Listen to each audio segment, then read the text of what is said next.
Hey guys, this is Sports with Dylan. Moments ago, we received a shocking revelation to the football world. Julio Jones, the future Hall of Fame wide receiver, who is a free agent up until today, has now been signed by the Tampa Bay Buccaneers.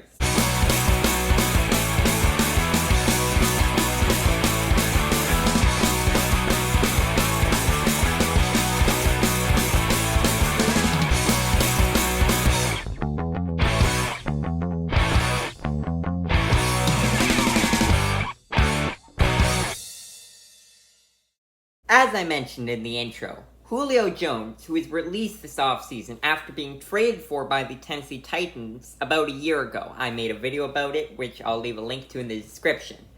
But he didn't have the best year with the Titans, so he's released this offseason. And then, the Titans proceeded to trade away A.J. Brown, who stumped me completely. But not my point. My point is that Julio Jones has been a free agent for quite a while. There are a couple destinations that people thought Julio Jones would go to. My favorite was the Colts, a reunition with Matt Ryan. The Colts have fairly good receivers, but Alec Pierce is a rookie. Michael Pittman's good. Don't get me wrong. Michael Pittman is a good, solid receiver. But Alec Pierce is a rookie, and Paris Campbell is injury prone. He's looked good in training camp, but you never know. It's not the real game until you actually see him, but you might not see him because he might get injured. My point is that the Colts could use a receiver.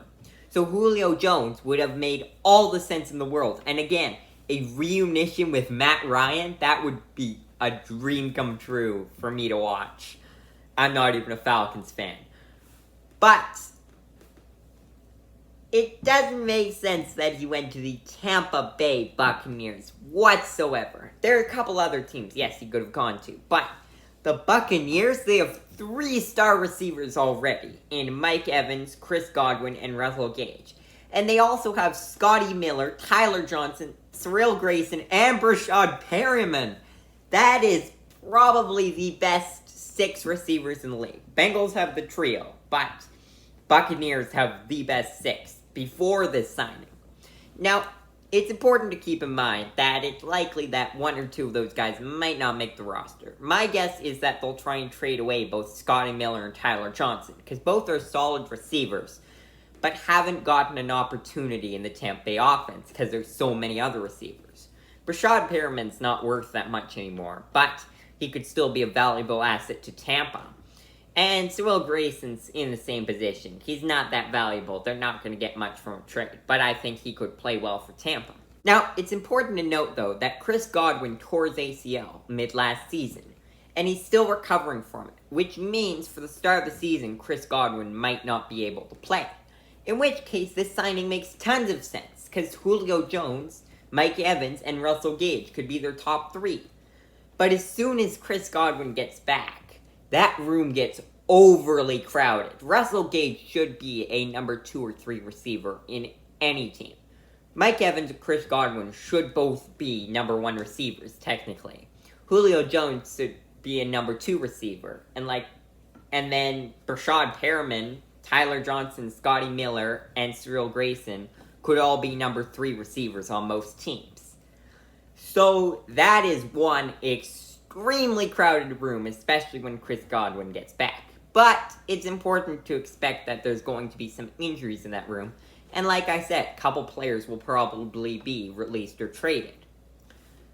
But even still, that is so crowded. Russell Gage, Julio Jones, Mike Evans, Chris Godwin, that is, I think, too many receivers in one room. So when Chris Godwin gets back, we'll have to see what happens. Now, this is probably Julio Jones' last year in the NFL. That's just my guess. But he's getting up there in age quite a bit.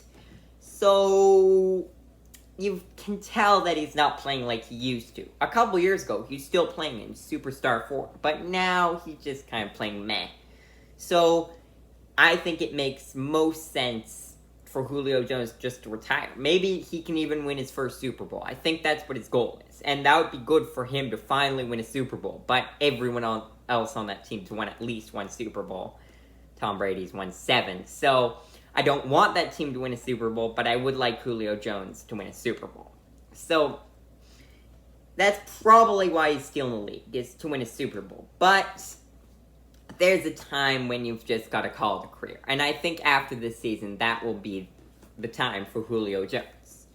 We'll have to see, though. Russell Gage is on a 3-year contract, and Chris Godwin and Mike Evans are both extended long-term. So none of those guys are leaving anytime soon, and all 3 of them are quite a bit younger.